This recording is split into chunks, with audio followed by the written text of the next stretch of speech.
Hey guys, so let's talk about what are the best marketing strategies for CPA firms. Now, I'll just let you guys know, we are open for enrollment for the Six Figure Firms Mentorship Program. There's going to be a link down inside of the description below for you to book a call to see if I can help you go and reach your goals with your practice. Now, diving into this video, okay, so whenever we think about marketing for CPA firms, I love to utilize social media. Okay, social media. Everyone knows that they should be using it. Most people don't actually know how to use it. Now we're thinking about the big three platforms. Okay, that is Facebook, LinkedIn, and Instagram. Now again, most people know that they're supposed to be using it. Most people don't know how to actually utilize it to bring in dollars and to actually have a return on their time investments.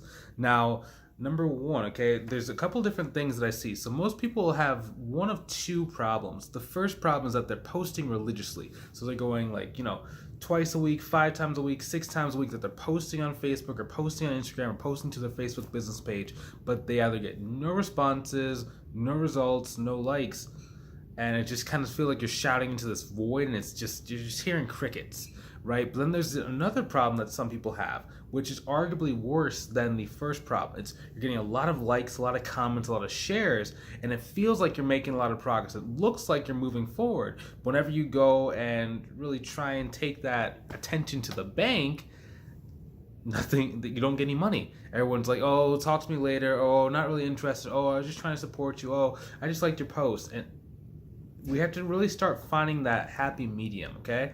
Because we want to make sure that we're making posts, but we're getting engagement, and we're getting strategic engagement, meaning the engagement that we're getting is going to lead to us being able to make some money off of that. Because to be honest, like the only time that someone's going to see me on social media is if I'm trying to either teach them, educate them, or trying to help them, give me some money in return. That's the bottom line with social media. A lot of people think it's to become famous. A lot of people think it's to get your message out there. For me and for the students that I train, it's about how do we get a return on either our money investment or our time investment. So kind of jumping into this, okay? So you need to make sure that you can start focusing on 2 platforms at a time, okay? I know there's 3, right? Facebook, LinkedIn, Instagram, but for most people, if you don't have a team or if you don't have like an admin to run the marketing for you, we need to focus on 2, okay? The reason why we're doing 2 is because 1 is going to stand for familiarity. The second one is going to stand for prospecting and being able to attack and directly drive dollars into our pocket. So if you're gonna go the first one, okay, so Facebook, I love Facebook because there's such a strong community element.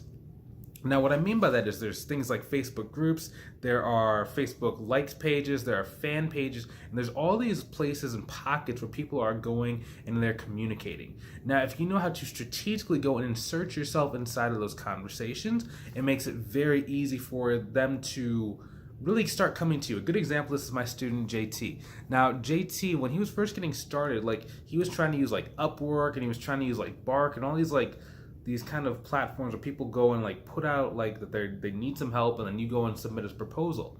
What we ended up switching to was going and utilizing Facebook groups. So for his particular demographic, he likes nonprofits and he likes what was the second one? I think it was like tech startups, right? So the first thing you have to do is you have to go in there and you have to go and build a list of just hundreds of different groups. Okay, and you have to start really figuring out like where are the best groups for you. In some cases, if you're going for just tax returns, then you can be a little bit more promiscuous with the groups that you're in because you're looking for a high volume of people. Versus if you're looking for more high dollar either CFO services or high valued bookkeeping or monthly services, you need to be very, very targeted in the groups that you go to, because business owners that are doing 6, 7, and 8 figures per year are generally not going to be in the same groups as someone who's making, who doesn't have a business is going to be in. So you have to be very, very, very strategic with that. And there's a couple ways you can start flushing people out to really see who is who. Number one, you could go inside of the Facebook groups and you can ask a question that only a higher level business owner either would know to answer or would have a problem like that it raises the hand. For example, you can ask a question about like, what was the biggest mistake you had when hiring new contractors? Someone who doesn't own a business, someone who has like a startup like that just got started, is not going to be the person that responds to that question. The only people who are going to do that are the people who are doing 6, 7, and 8 figures, the ones that have actually had to hire contractors, the ones that are thinking about expansion, the ones that are moving. Another question is, what was it like when you broke your first $1 million in sales for your business? Okay, just you have to start brainstorming. You have to start thinking. I'm not going to give you all these on like, just this one video because I don't want to give away like a huge amount, right? Another reason for that is because you have to be very creative when it comes to social media marketing and it comes to you thinning the herd. Because what generally starts to happen is, and you'll see this in like certain like really large groups of like digital marketers, is they all start asking the same exact questions. And people become very, very either like dull to it or they become very immune to the marketing and they see that you're trying to get them to take a certain response. So for that reason, you have to be very, very creative.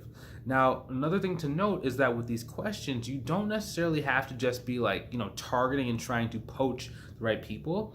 It's more about you need to start learning how to get conversation going and then being able to really see who is who inside of the community. And then what you can do is you cross-reference those people on LinkedIn. So remember how earlier we were talking about you need 2 platforms, 1 for familiarity and 2 for prospecting. Okay, so the reason why I go with LinkedIn is because LinkedIn Sales Navigator, that is LinkedIn's top tier premium version, allows you to be able to use LinkedIn like a CRM. So you can go see what kind of company that person has. You can see how many employees or contractors that person has. You can see how many years in business they've been. You can see what regions they serve. You can see how many strategic partners they have. You can even see how much revenue they're making. There's a lot of like really filtered down sections inside of Sales Navigator that allows you to be able to see who you're actually speaking to. So that's why inside of the Facebook groups you can ask more broad questions because you know that you have this list of people who you can then go research on LinkedIn. Now, once you've researched those people, you need to start having conversations with them. Okay, let's even take a step back. Now, before we have conversations, notice what we're doing with the Facebook. We were trying to build familiarity and we were trying to build trust. So we're asking questions, we're going inside the comment section, we are interacting with people, we're getting people to start knowing our faces. Now, that's really good for getting people to trust you. Now, when we talk about LinkedIn and we're talking about actually going and reaching out to people, that's where the dollars start coming into your pocket.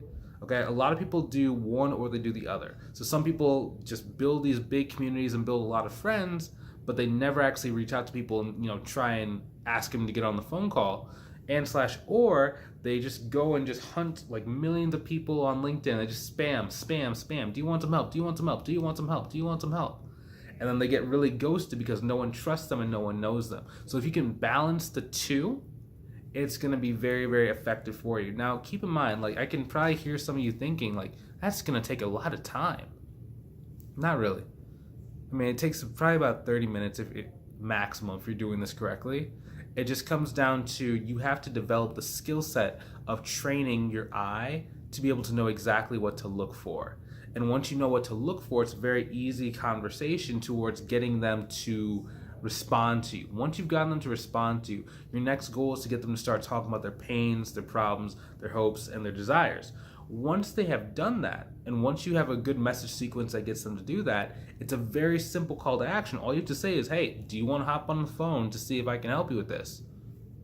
If they've already told you all the different things they're struggling with, they're going to say yes. It's a very high conversion right there. Now, once you do that, you just got to lock them down on the sales call, make sure you're providing a lot of value, make sure that you are sitting inside of the pain, make sure you have a good flow, make sure you've built some rapport, and then make sure you're pricing your service correctly so that when the person says yes, you're actually, maximizing that dollar per client. Hopefully this has helped you out, okay? I know we covered a pretty wide range of things, and what I'm going to be doing in the future is I'm going to be making more specific videos. So if you haven't already, on side of this channel, there's a section underneath the video section that talks about weekly free trainings. And inside of those, I actually show you guys breaking it down step by step exactly what my successful students are doing in order to go and grow their business. So being able to get on clients between $500 to about $6,000 per month for services like bookkeeping, virtual CFO, and more of the monthly accounting and bookkeeping services. Now, once again, if you want some help, you want to avoid, taking all the time to go and learn and research this stuff. If you want the fastest, quickest path to being able to go and reach your goals with your accounting, your bookkeeping, or your CPA practice, go ahead and click on the link below, and it's going to send you to my calendar. and it's going to allow you to be able to book a call with me to see exactly how I can help you out. If that's you, I'd love to see you on the call. Can't wait to talk to you soon. Have a great rest of your day.